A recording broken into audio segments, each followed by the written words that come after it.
Hello friends. तो कैसे हैं आप सब। आई होप आप सब अच्छे होंगे। स्वागत है आप सभी का आपके अपने चैनल जुनून पढ़ाई का में। तो हम लोग क्या देख रहे हैं, हम लोग इस समय लूसेंट में पॉलिटी सब्जेक्ट को कवर कर रहे हैं। हमने कई सारी चीजें इसमें कवर कर दी हैं।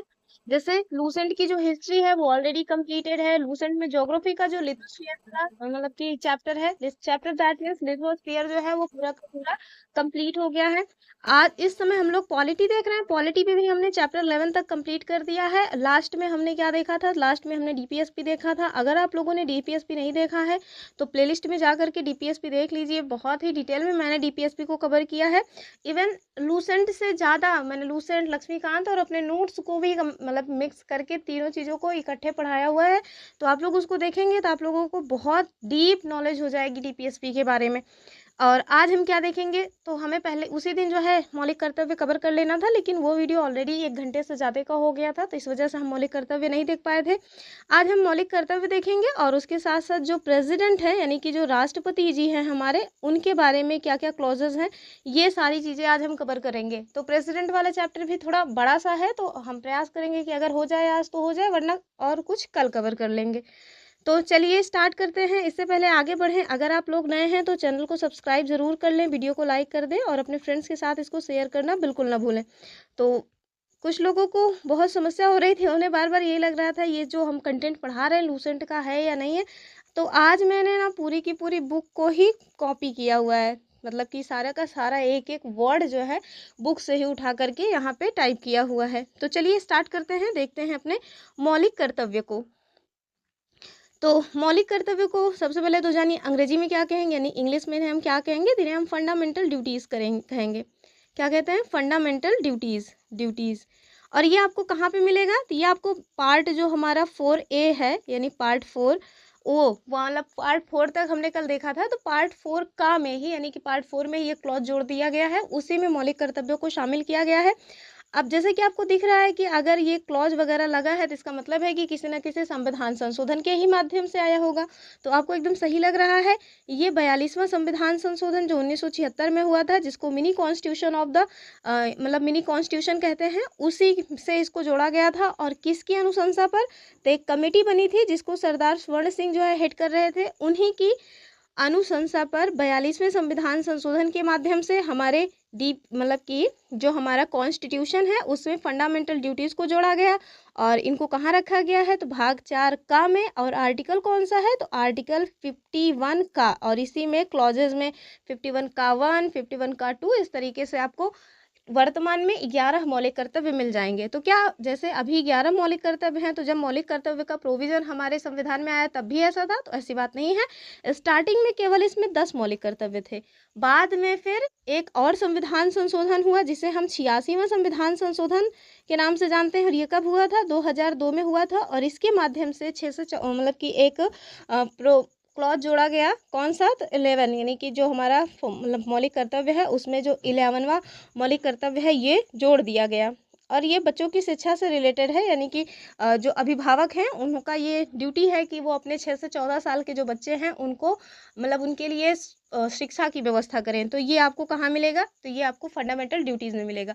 और यहीं पे नहीं, फंडामेंटल ड्यूटीज़ के अलावा जो हमारा आर्टिकल 21A है उसमें जो है ये 6 से 14 साल वाले बच्चों को मतलब कि राज्य जो है वो एजुकेशन देगा, राज्य एजुकेशन देगा। और ये जो है कहाँ आपको दिया गया है, तो आर्टिकल 21A में। और ये क्या है, ये बच्चों का फंडामेंटल राइट है। तो आर्टिकल 21A और आर्टिकल मतलब जो 51 जो है ए का लास्ट वाला है यानी 11, उसमें क्या मतलब अंतर है, तो इसमें केवल इतना सा ही अंतर है कि जो 21A है इसको ये प्रवर्तनीय है, यानी इसको जो हमारी सुप्रीम कोर्ट है वो लागू करा सकती है। अगर ये बच्चों को नहीं मिल रहा है तो बच्चे सुप्रीम कोर्ट जा सकते हैं। हालांकि बच्चे क्या ही जाने, बच्चों को क्या ही पता है, लेकिन फिर भी बच्चों को ये राइट मिला हुआ है। लेकिन जो मौलिक कर्तव्य में है वो न्यायालय के द्वारा प्रवर्तनीय नहीं है, यानी न्यायालय उसको लागू नहीं कराएगा। ये जो पेरेंट्स हैं उनका कर्तव्य है। तो ये सारी चीज़ें रही। एक बात और जानिए, जैसे जो फंडामेंटल ड्यूटीज़ है, इनकी जो प्रवृत्ति है या इनकी जो प्रकृति है वो कैसी है, तो डीपीएसपी की ही भांति है, यानी कि ये भी अप्रवर्तनीय है, दंड की व्यवस्था नहीं है। कुछ 1-2 क्लॉजेज़ हैं जिनमें दंड का प्रावधान किया गया है, जैसे कि आप अपने जो राष्ट्रीय ध्वज है उसका अपमान नहीं कर सकते। अगर आप ऐसा करते हैं तो आपको दंडित किया जा सकता है। बाकी सब वैसे एज़ अ मौलिक कर्तव्य आप ऐसा करें ना करें, करेंगे तो अच्छी बात है। क्यों? क्योंकि ये आपका अपने राष्ट्र के प्रति कर्तव्य बनता है। तो चलिए देखते हैं क्या कुछ बताया गया है लूसेंट में। वैसे तो मैंने सब बता ही दिया, फिर भी देख लेते हैं। जो सरदार स्वर्ण सिंह कमेटी थी, इन्हीं की अनुशंसा पर 42वें संविधान संशोधन 1976 के माध्यम से 10 मौलिक कर्तव्यों को जोड़ा गया। आगे चल करके 86 जो है अमेंडमेंट हुआ 2002 में, और उसके बाद 11 वाला जो मौलिक कर्तव्य है वो भी ऐड कर दिया गया। और एक इम्पॉर्टेंट पॉइंट है कि इसे हमने कहाँ से लिया है, तो ये जो मौलिक कर्तव्य वाला प्रोविज़न है इसे हमने रूस के संविधान से प्रेरित होकर के लिया हुआ है। रूस अभी वाला रूस नहीं, जो यूएसएसआर था ना, उसको उससे प्रेरित थे। और इसको कहाँ रखा गया, तो हमने देख लिया भाग 4 का में आर्टिकल 51 का में रखा गया है। अब हम देख लेते हैं वो जो मौलिक कर्तव्य हैं 11, वो कौन कौन से हैं, उसमें क्या कुछ बताया गया है।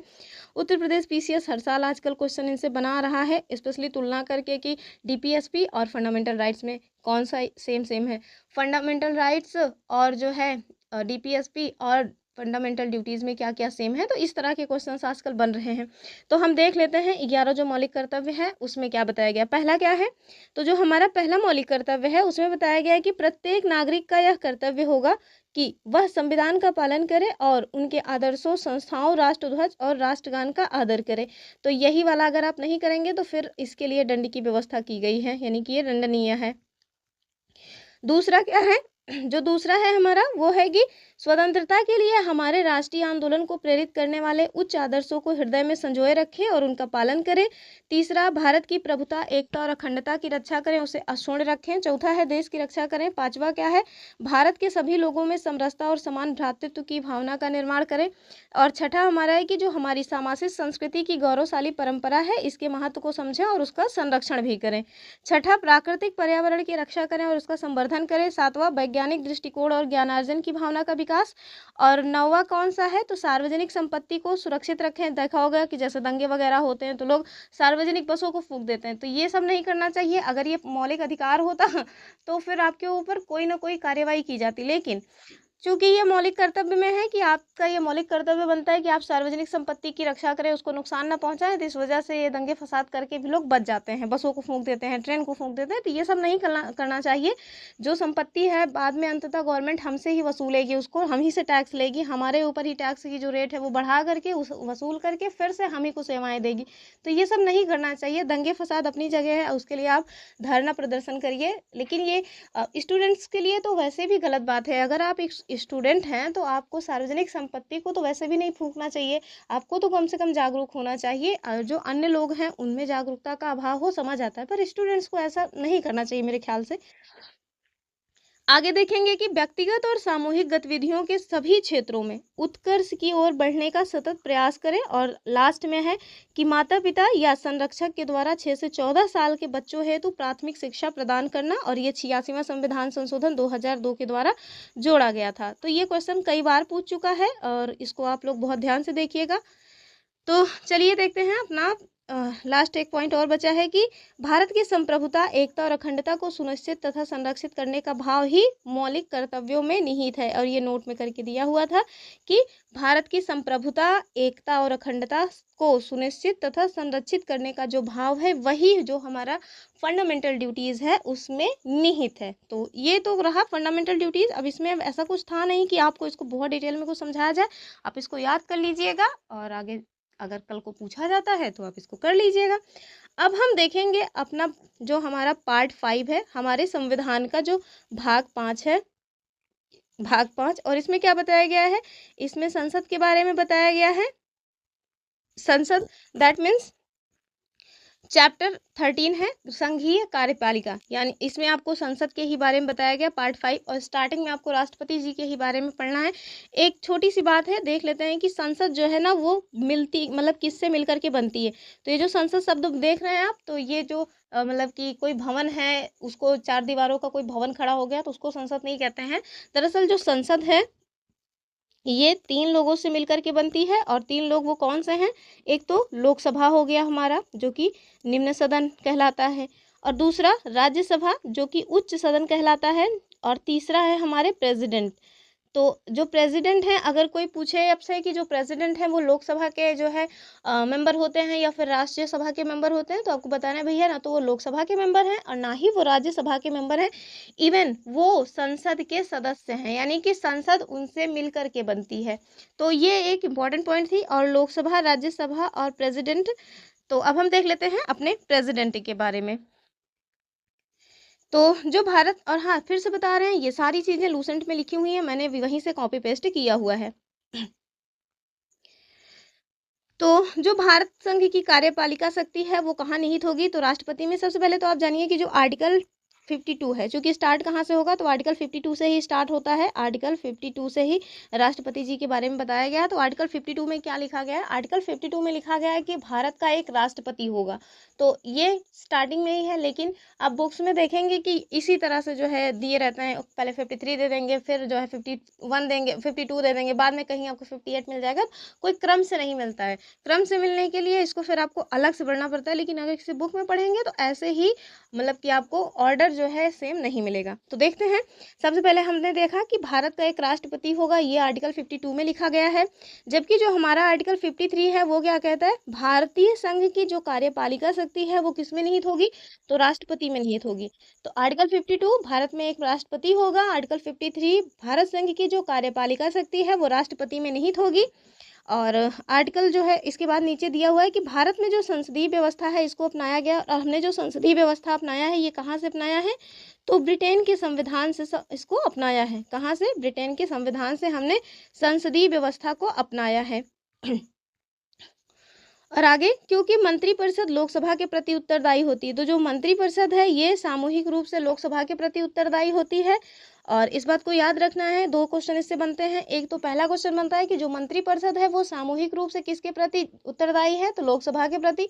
अगर पूछ लें कि कोई एक मंत्री किसके प्रति उत्तरदायी है, तो वो हो जाएंगे राष्ट्रपति के प्रति। बहुत अच्छे से इन फर्क को याद रखिएगा, बहुत पूछा जाता है एग्जाम में। आगे, अतः जो राष्ट्रपति हैं वो नाम मात्र की कार्यपालिका है तथा प्रधानमंत्री व उनका मंत्रिमंडल ही वास्तविक कार्यपालिका है। तो इस बात को जानकारी के लिए याद रखिएगा कि जो वास्तविक कार्यपालिका शक्ति है वो प्रधानमंत्री में निहित है, लेकिन नाम मात्र की जो कार्यपालिका शक्ति है वो हमारे प्रेसिडेंट में निहित है। जैसे ब्रिटेन में राजा है ना कि उनके पास कोई पावर नहीं है, केवल नाम मात्र के हैं, उसी तरह से हमारे यहाँ प्रेसिडेंट भी हैं। अब हम देख लेते हैं कि जो राष्ट्रपति हैं उनका पद कैसे हैं। तो जो राष्ट्रपति हैं वो देश के संवैधानिक प्रधान होते हैं, और साथ में राष्ट्रपति जो है वो भारत के प्रथम नागरिक कहलाते हैं। तो भारत के प्रथम नागरिक कौन कहलाते हैं? भारत के राष्ट्रपति। वर्तमान में हमारे देश की प्रथम नागरिक कौन है? तो श्रीमती द्रौपदी मुर्मू जी।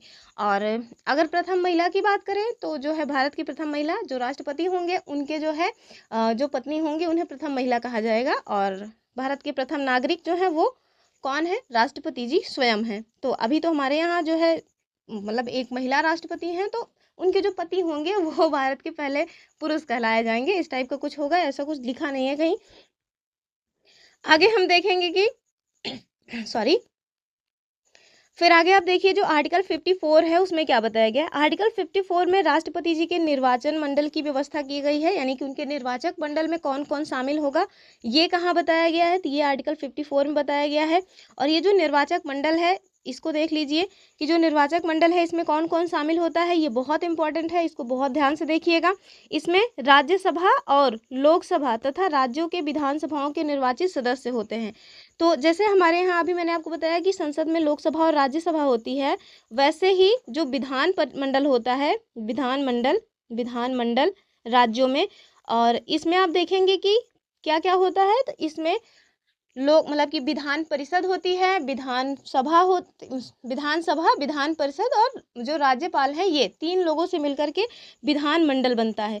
और आप देखेंगे कि हर जगह पे विधान परिषद की व्यवस्था नहीं की गई है, बस कुछ गिने चुने ही हैं। लगभग 6 जो है ऐसे राज्य हैं जहाँ पे विधान परिषद की व्यवस्था की गई है, बाकी तो विधानसभा जो है वो हर जगह पे है। और तो ये जो है वही बताया जा रहा है कि जो विधान परिषद है वो इन आगे देख लेते हैं फिलहाल के लिए। तो जो राज्यसभा, लोकसभा और राज्यों की जो विधानसभा है इसके निर्वाचित सदस्य शामिल होते हैं। नवीनतम व्यवस्था के अनुसार, यानी जो नई व्यवस्था की गई है, दैट मीन्स किसी न किसी संविधान संशोधन के माध्यम से ही इसको ऐड किया गया होगा। मुझे जहाँ तक याद आ रहा है ये 70वां नहीं, शायद 69 वाला संविधान संशोधन था, तो एक बार आप इसको देख लीजिएगा। इसके अनुसार क्या हुआ कि दिल्ली और जो पुदुचेरी विधानसभा है उसको भी राष्ट्रपति के निर्वाचक मंडल में शामिल कर लिया गया। तो फिर से देखिए, राष्ट्रपति के निर्वाचक मंडल में कौन कौन शामिल होंगे, तो राज्यसभा, लोकसभा और जो राज्यों की विधानसभा है इनके निर्वाचित सदस्य, ध्यान रखना है मनोनीत सदस्य इसमें शामिल नहीं होंगे, केवल मतलब निर्वाचित सदस्य ही शामिल होंगे। और इसके साथ साथ दिल्ली और पुदुचेरी जो विधानसभा है उसके भी निर्वाचित सदस्य शामिल होंगे।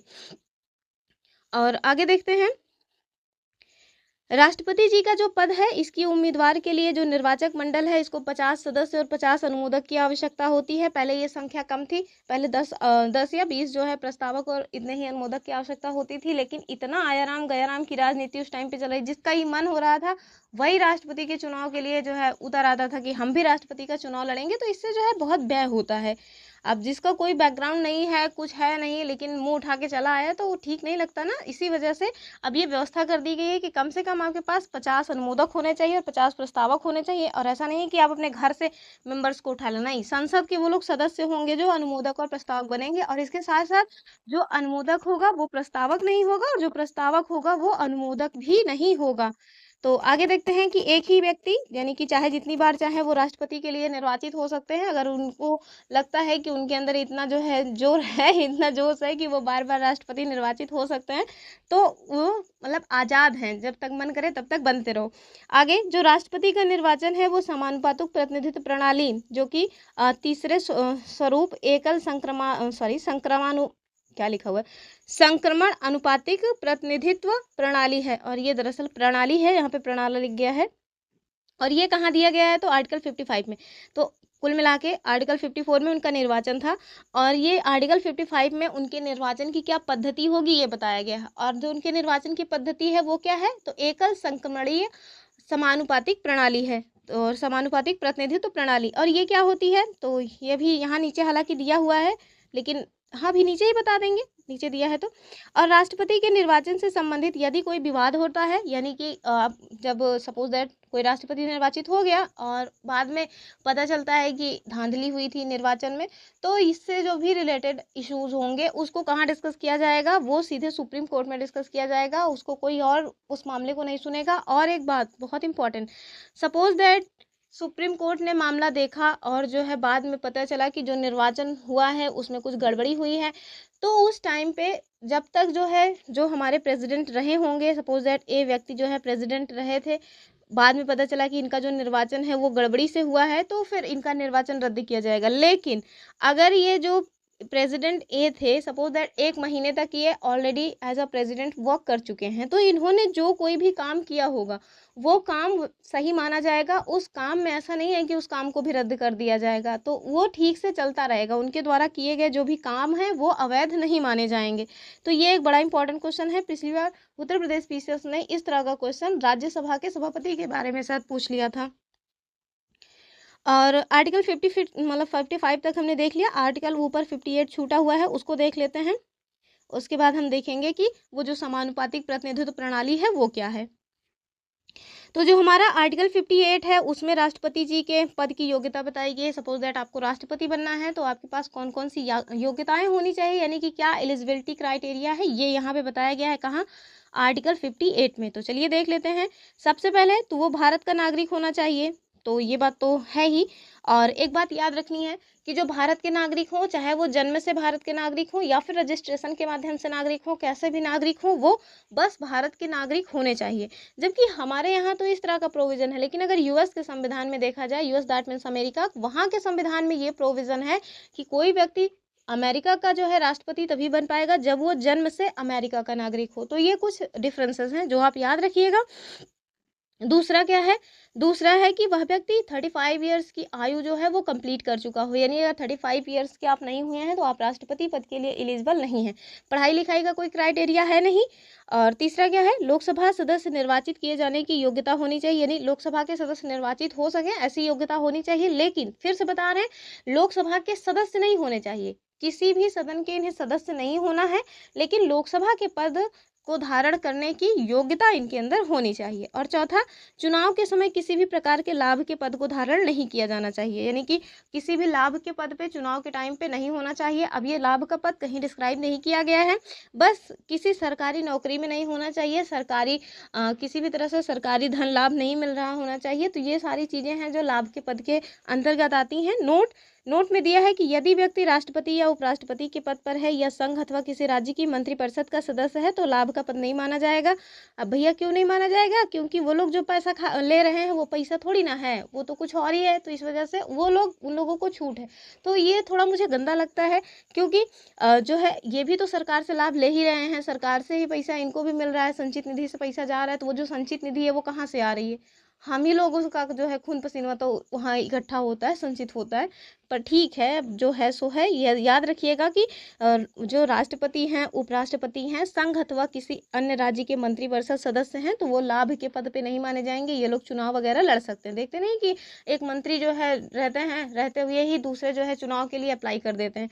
जबकि सपोज दैट अगर आप कल को पीसीएस बन गए तो आप चुनाव के लिए अप्लाई नहीं कर पाएंगे जब तक आप उस पीसीएस वाले पद से इस्तीफा नहीं दे सकते। क्यों? क्योंकि आप तो लाभ के पद को धारण किए हुए हैं।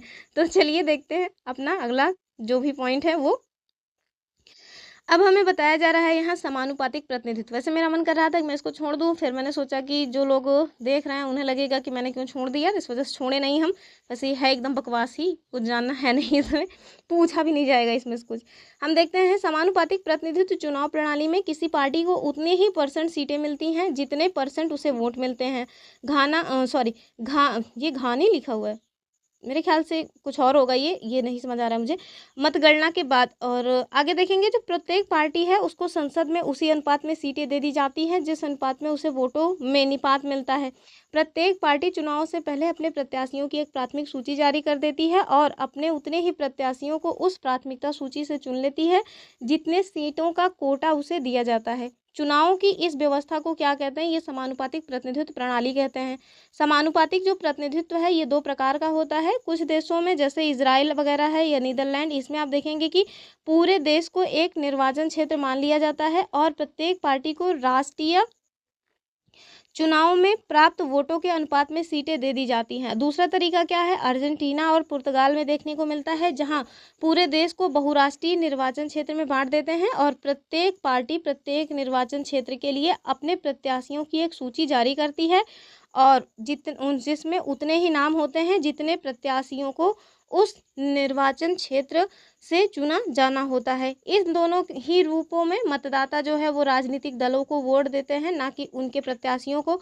एक पार्टी को किसी निर्वाचन क्षेत्र में जितने मत प्राप्त होते हैं उसी आधार पर उसे निर्वाचन क्षेत्र में सीटें दे दी जाती हैं। अतः किसी निर्वाचन क्षेत्र के प्रतिनिधि वास्तव में राजनीतिक दलों का प्रतिनिधित्व करते हैं। अब मैंने इसको ऐसे सरसरी निगाह में क्यों पढ़ा? क्योंकि हमारे यहाँ इन दोनों में से कुछ भी नहीं अपनाया गया। हमारे यहाँ तीसरे प्रकार की जो पद्धति अपनाई गई है, हम लोग उसको बताएंगे कि उसमें क्या है।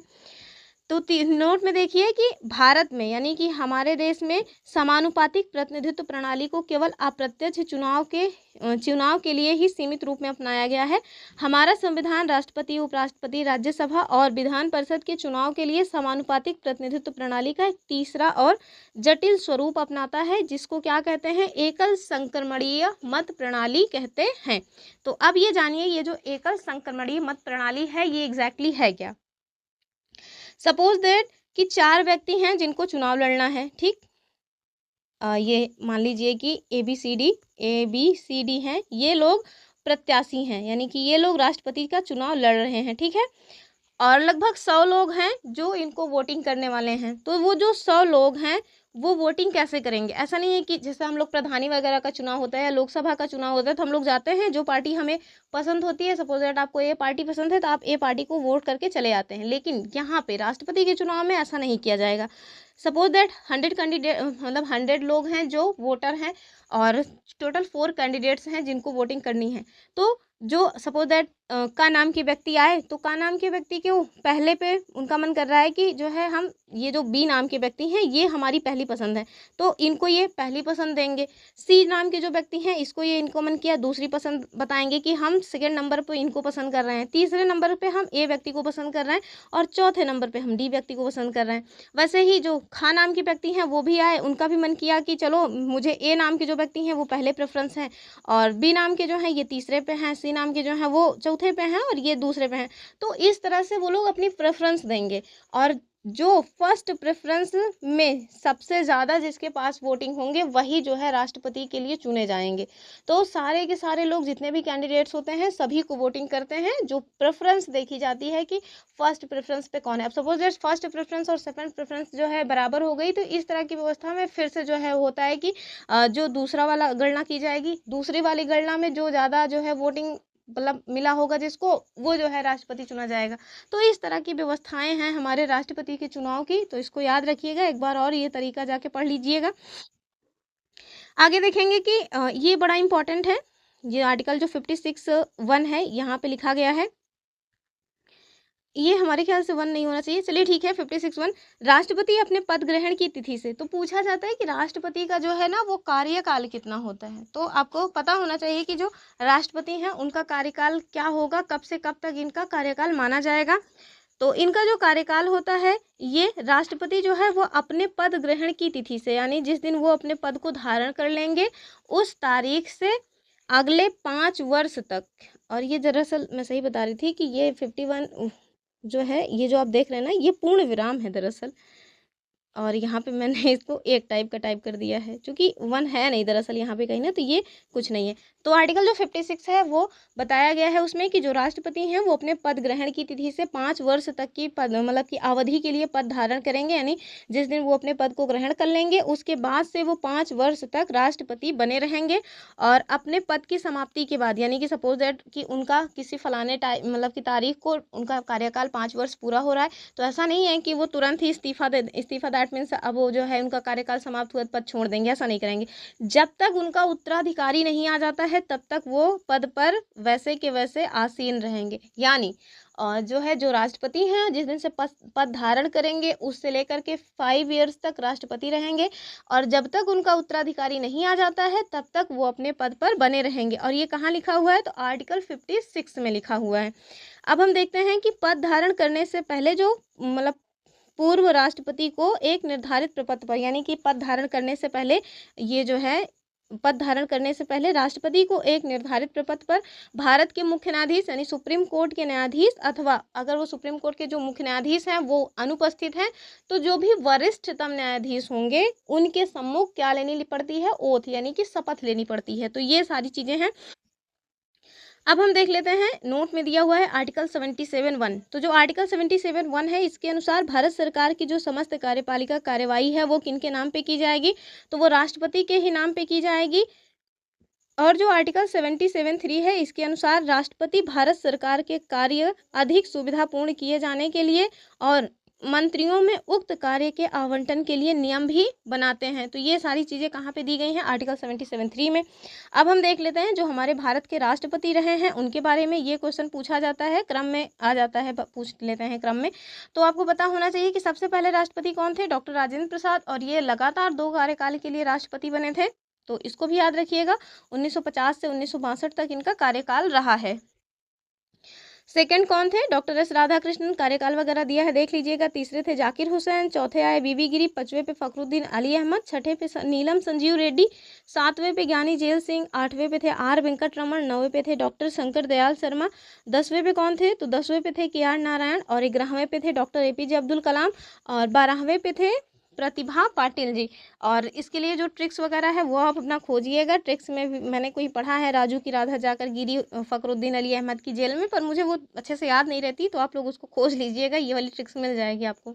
13वें कौन है, तो 13वें है प्रणब मुखर्जी, 14वें कौन है? रामनाथ कोविंद। और अभी वर्तमान में 15वें क्रम में जो है कौन है? तो द्रौपदी मुर्मू जी हैं। और इनके बारे में याद रखिएगा कि द्रौपदी मुर्मू जी हैं, सॉरी, जो द्रौपदी मुर्मू जी हैं वो पहली आदिवासी महिला राष्ट्रपति हैं। और ये किस मतलब कि जनजाति से बिलोंग करती हैं? तो संथाल जनजाति से बिलोंग करती हैं, संथाल जनजाति से बिलोंग करती हैं द्रौपदी मुर्मू जी। और इनका निर्वाचन कब हुआ था? तो 25 तारीख 7वां महीना सन 2022 को निर्वाचन हुआ था। अभी तक राष्ट्रपति हैं भी स्वतंत्रता के बाद। और एक पॉइंट और भी है द्रौपदी मुर्मू जी के बारे में कि स्वतंत्रता के बाद पैदा होने वाले भारत के पहले राष्ट्रपति के रूप में कौन निर्वाचित हुए हैं? तो अभी वही द्रौपदी मुर्मू जी। और इनका जन्म कब हुआ था? 1958 में इनका जन्म हुआ था। और अभी हमारे यहाँ ये वर्तमान में राष्ट्रपति पद को सुशोभित कर रही हैं। आगे देखते हैं। एक नोट में बताया गया है वीवी गिरी जी के बारे में, वीवी गिरी नहीं और भी अन्य लोग हैं।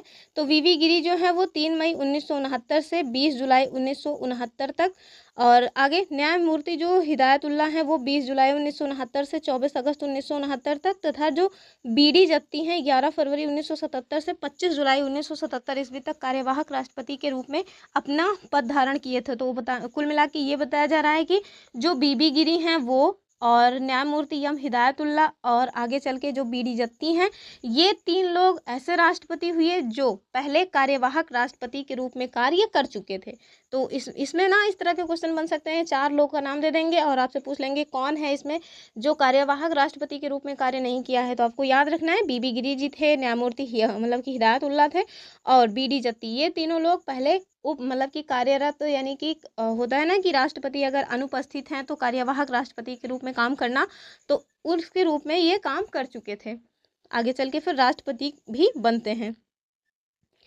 नेक्स्ट में हम देखेंगे कि जो राष्ट्रपति जी हैं वो निम्न 5 दशाओं में, सॉरी, मतलब कि जो राष्ट्रपति जी हैं वो निम्न दशाओं में 5 वर्ष पहले भी त्यागपत्र दे सकते हैं। और वो 5 जो स्थितियां हैं, सॉरी, वो स्थितियां कौन सी हैं? तो ये दरअसल 5 बार जो मैं कह रही हूँ ये केवल ये है कि राष्ट्रपति का जो कार्यकाल है वो 5 वर्ष का है, लेकिन कुछ ऐसी भी चीज़ें हैं जिसकी वजह से राष्ट्रपति अपना कार्यकाल 5 वर्ष से पहले भी समाप्त कर सकते हैं। तो कैसे कर सकते हैं ये यहाँ पे बताया गया है। पहला है कि उपराष्ट्रपति को संबोधित अपने त्यागपत्र के द्वारा, यानी कि उपराष्ट्रपति जी को संबोधित करते हुए अपना त्यागपत्र दे दें और इसके साथ वो राष्ट्रपति के पद से हट जाएंगे। और ये जो त्यागपत्र है ये उपराष्ट्रपति को संबोधित किया जाएगा, जो इसकी सूचना लोकसभा के अध्यक्ष को देंगे। और ये कहाँ लिखा है? तो आर्टिकल 56(2) में लिखा है। नेक्स्ट जो है महाभियोग के द्वारा, तो ये बड़ा इंपॉर्टेंट है, बहुत बार पूछा गया है। महाभियोग की जो प्रक्रिया है आर्टिकल 61 में बताई गई है। तो ये जो महाभियोग है इसके द्वारा भी इनको हटाया जा सकता है। महाभियोग के लिए केवल एक ही आधार है, और वो आधार क्या है? केवल संविधान का अतिक्रमण। और संविधान का अतिक्रमण दैट मीन्स अगर आपने मंत्रिपरिषद की सब बात को नहीं माना तो आपने संविधान का अतिक्रमण किया है, फिर महाभियोग की प्रक्रिया चलाई जाएगी। और आर्टिकल 61 में, आर्टिकल 61 का क्लॉज 1 में उल्लिखित है। अब हम देखते हैं जो राष्ट्रपति पर महाभियोग है आर्टिकल 61। राष्ट्रपति के द्वारा संविधान के प्रावधानों के उल्लंघन पर संसद के किसी सदन द्वारा, यानी कि किसी भी सदन से इसको स्टार्ट किया जा सकता है, चाहे वो लोकसभा हो या राज्यसभा हो, इसको स्टार्ट कहीं से भी किया जा सकता है। जबकि अगर आप देखेंगे कि राज्यसभा के जो सभापति हैं अगर उनको हटाने की जो प्रक्रिया है वो केवल और केवल राज्यसभा में स्टार्ट की जाती है, जबकि राष्ट्रपति को हटाने की जो प्रक्रिया है लोकसभा या राज्यसभा कहीं से भी स्टार्ट की जा सकती है। परंतु इसके लिए आवश्यक होगा कि जो राष्ट्रपति हैं उनको 14 दिन पहले ही सूचना दे दी जाए, जिस पर उस सदन के 1/4 सदस्यों के हस्ताक्षर हों।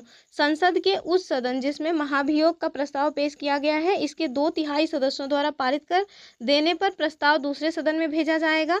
जब दूसरा सदन राष्ट्रपति पर लगाए गए आरोपों की जांच करेगा या कराएगा, तो ऐसी जो जांच में राष्ट्रपति के ऊपर लगाए गए आरोपों को सिद्ध करने वाला जो प्रस्ताव है वो 2/3 बहुमत से पारित हो जाता है, तब राष्ट्रपति पर महाभियोग की प्रक्रिया पूरी मानी जाती है। और उसी तिथि से, यानी कि जिस दिन ये मतलब प्रक्रिया पूरी मानी जाएगी उसी तिथि से राष्ट्रपति को पद त्याग करना होगा, यानी पद छोड़ देना होगा। और फिर आगे राष्ट्रपति की रिक्ति को 6 महीने के अंदर ही मतलब जल्द से जल्द भर लेना होगा। और वैसे भी अगर जब राष्ट्रपति का पद रिक्त रहेगा तो उपराष्ट्रपति उस पर एज अ राष्ट्रपति वर्क कर रहे होंगे, तो वो खाली नहीं माना जाता है राष्ट्रपति जी का पद। जब राष्ट्रपति पद की रिक्ति पदावधि 5 वर्ष की समाप्ति से हुई है तो निर्वाचन पदावधि की समाप्ति से पहले ही कर लिया जाएगा। आर्टिकल 62(1) में लिखा गया है किंतु यदि उसे पूरा करने में कोई विलंब हो जाता है तो राज अंतराल न होने पाए। इसीलिए ये उपबंध है कि राष्ट्रपति अपने पद की अवधि समाप्त हो जाने पर भी अपने पद पर बना रहेंगे जब तक उनका उत्तराधिकारी पद धारण नहीं कर लेता। अभी मैंने ऊपर बताया ही था। आर्टिकल 56(1) का जो क्लॉज गा है ये बताता है कि ऐसी दशा में जो उपराष्ट्रपति हैं वो राष्ट्रपति के रूप में कार्य नहीं कर सकेंगे। और यानी कि किस दशा में राष्ट्रपति उपराष्ट्रपति के रूप में काम नहीं करेंगे। सपोज दैट कोई एक व्यक्ति हैं जो राष्ट्रपति थे, उनका कार्यकाल पूरा हो चुका है। तो कार्यकाल पूरा हो चुका है तो ऐसा नहीं है कि आपका कार्यकाल समाप्त हुआ है तो आप चलो हटो, अब राष्ट्रपति का काम उपराष्ट्रपति जी कर लेंगे, तो ऐसा नहीं है। सपोज दैट मृत्यु हो जाती है या विदेश चले जाते हैं या कोई ऐसी मतलब कि कोई ऐसी असुविधा हो जाती है जिसकी वजह से राष्ट्रपति कार्यरत नहीं है, तब उन्हें उपराष्ट्रपति को राष्ट्रपति के पद के लिए चुना जाता है कि भैया आप कार्यवाहक राष्ट्रपति के रूप में कार्य करिए। लेकिन अगर मतलब समय पूरा हो गया है और अभी तक उत्तराधिकारी नहीं आया है, तब के लिए ये व्यवस्था नहीं है। तब के लिए तो राष्ट्रपति ही अपने उत्तराधिकारी का वेट करेंगे। जब उनका उत्तराधिकारी आ जाएगा तब वो अपने पद को छोड़ेंगे। नेक्स्ट पॉइंट है कि अन्य आकस्मिकताओं में राष्ट्रपति के कृत्यों का निर्वहन आर्टिकल 70 में बताया गया है। जब राष्ट्रपति एवं उपराष्ट्रपति दोनों का पद रिक्त हो तो ऐसी आकस्मिकताओं में आर्टिकल 70 राष्ट्रपति के कृत्यों के निर्वहन का उपबंध करता है और इसके अनुसार संसद जैसा उचित समझे वैसा उपबंध कर सकती है। तो ये कुल मिला के ये बता रहे हैं कि सपोज दैट कि राष्ट्रपति जो हैं वो कार्यरत नहीं है और किसी मतलब कि किसी भी प्रॉब्लम की वजह से उनका पद रिक्त हो गया है, तो एज मतलब कि एज अ राष्ट्रपति कार्यवाहक के रूप में उपराष्ट्रपति वर्क कर रहे हैं। लेकिन अगर उपराष्ट्रपति भी जो है उपलब्ध नहीं है, तब के लिए ये व्यवस्था बताई जा रही है कि जब राष्ट्रपति और उपराष्ट्रपति दोनों ही ना उपलब्ध हो तो ये जो संसद है जैसा उचित समझे वैसा उपबंध कर सकती है। इसी उद्देश्य से संसद ने राष्ट्रपति उत्तराधिकार अधिनियम 1969 ईस्वी में पारित किया, जो ये उपबंधित करता है कि यदि राष्ट्रपति भी किसी कारणवश उपलब्ध नहीं है तो उच्चतम न्यायालय के जो न्यायाधीश होते हैं वो जो है उनके पद को संभालेंगे। यदि वो भी नहीं है तो जो न्यायालय का वरिष्ठतम न्यायाधीश है वो उस समय राष्ट्रपति के कृत्यों को संपादित करेगा। अब ऐसा मत आप सोचने लगिएगा कि सपोज दैट उच्चतम में भी कोई ना हो, तो भैया एक उच्चतम नहीं होंगे, दूसरे होंगे। 34 लोग हैं टोटल अभी जो हमारे CJI हैं यानी चीफ जस्टिस ऑफ इंडिया को मिला करके टोटल 34 लोग हैं सुप्रीम कोर्ट में। तो कोई ना कोई तो रहेगा ही ना, सब एक साथ थोड़ी ना जो है छुट्टी मनाने चले जाएंगे। तो ये बातें हैं। आगे देखेंगे राष्ट्रपति के वेतन और भत्तों की क्या बातचीत है, उनके बारे में क्या बताया गया है।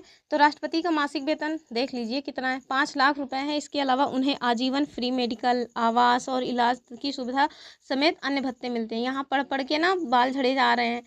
इस तरह की सुविधा नहीं मिलेगी। वेतन भी मतलब 5 लाख नहीं मिलेगा। इवन आप IAS ऑफिसर भी हो जाओगे ना तब भी आपको 5 लाख वेतन नहीं मिलेगा। देखिए ना, पढ़ना है ना लिखना है भैया, हद है एकदम। चलिए देखते हैं।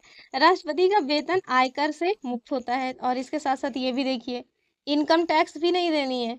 मतलब 5 लाख रुपए आपको मिल भी रहे हैं और उसके बाद भी इनकम टैक्स भी आपको नहीं देना है। तो भैया ऐसी सुविधा कहाँ मिलेगी किसी को। बल्ले बल्ले हैं, बस कोई पावर नहीं है राष्ट्रपति के पास। आगे देखते हैं। भारत के राष्ट्रपति और उनकी पत्नी दुनिया भर में कहीं भी मुफ्त में यात्रा कर सकते हैं और 5 लोगों को मतलब सेक्रेटरियल स्टाफ भी ले जा सकते हैं। तो 5 लोगों को अपनी फैमिली से ले चलो, उनके साथ बल्ले बल्ले करो, पूरी दुनिया में जहाँ मन करे वहाँ घूमो पत्नी के साथ, या अगर कोई महिला राष्ट्रपति है तो अपने पति के साथ। तो भाई ये सब जो सुविधाएं हैं ना, ये सब मतलब पहले जो नागरिक हैं उन्हीं को मिल सकती है। हम लोगों के लिए सारी सुविधाएं नहीं है। राष्ट्रपति के कार्यकाल के दौरान उनके वेतन तथा भत्ते में किसी प्रकार की कमी नहीं की जा सकती। तो ये सब स्पेशल प्रिविलेज है भैया जो मिल रही हैं उनको। आगे राष्ट्रपति को अवकाश ग्रहण करने के बाद पेंशन के रूप में 1.5 लाख रुपए मिलता है। साथ ही स्टाफ पर खर्च करने के लिए 60,000 रुपये महीना अलग से दिया जाता है। तो देखिए राष्ट्रपति ओस्पति बनिए, ये क्या मतलब नौकरी वोकरी की तैयारी में लगे हैं आप लोग।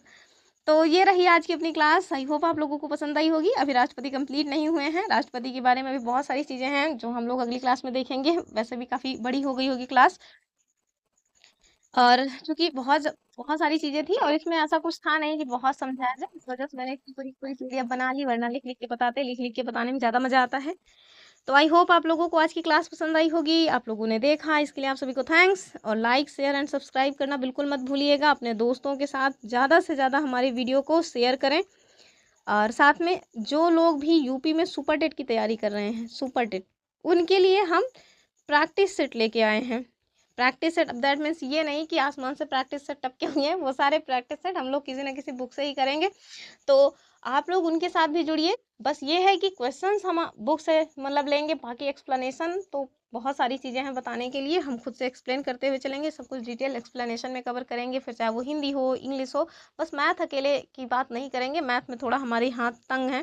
और हाँ, एक भाई हैं जो रोज़ रोज़ हर वीडियो पे आते हैं, उनको ना वीडियो नहीं देखना, वीडियो नहीं देखते हैं, बस आते तुरंत जैसे वीडियो अपलोड होगा वैसे तुरंत उनको कमेंट आएगा मैम साइंस, तुरंत उनको साइंस ही चाहिए। मुझे ना बहुत ये इरिटेटिंग लगने लगा, मैंने मना कर दिया है कि देखो भाई मुझे टाइम चाहिए मेरे पास, अब मैं भी एक स्टूडेंट हूँ, मुझे भी ना मतलब पढ़ना होता है, खुद भी पढ़ना है, घर में बहुत सारे काम भी होते हैं, उसके बाद भी वीडियो भी बनाते हैं। तो अगर मुझे इस सब्जेक्ट को देखने में असुविधा हो रही है तो क्यों आप बेवजह मुझे बार बार टॉर्चर कर रहे हो भाई। मैं साइंस मतलब साइंस नहीं करा सकते हम, अगर ज़रूरत होगी, हमें लगेगा कि साइंस पे हमें बहुत वर्क करने की आवश्यकता है, तो हम आगे चल के फिर एक आध साल बाद सोचेंगे साइंस के लिए। अभी मैंने 2-3 महीने हुआ है अपना चैनल बनाए हुए, मैंने ये एक बात याद रखिए कि मैं जो है आर्ट की स्टूडेंट हूँ, मैं साइंस की स्टूडेंट नहीं रही हूँ, आर्ट की स्टूडेंट हूँ, तो मेरी जो पकड़ है ना वो आर्ट साइड्स पे है। फिर चाहे वो हिस्ट्री हो, ज्योग्राफी हो, या फिर जो है पॉलिटी हो, या इकोनॉमिक्स इवन, तो इन सब सब्जेक्ट्स पे मेरी पकड़ है। साइंस साइंस करके ना मुझे इरिटेट करना बंद कर दीजिए। और मुझे पता है कि वो इतनी देर तक वीडियो देखेंगे नहीं, तो उनको ये चीज़ें पता भी नहीं चलेंगी। चलिए खैर, आप लोगों ने देखा, इसके लिए आप सभी को थैंक्स। फिर मिलेंगे अपने नेक्स्ट वीडियो में, तब तक के लिए आप सभी खुश रहें, मस्त रहें, अपनी पढ़ाई लिखाई करते रहें, मेरे वीडियो को लाइक शेयर करना बिल्कुल ना भूलें। फिर मिलते हैं, तब तक के लिए बाय बाय एंड जय हिंद।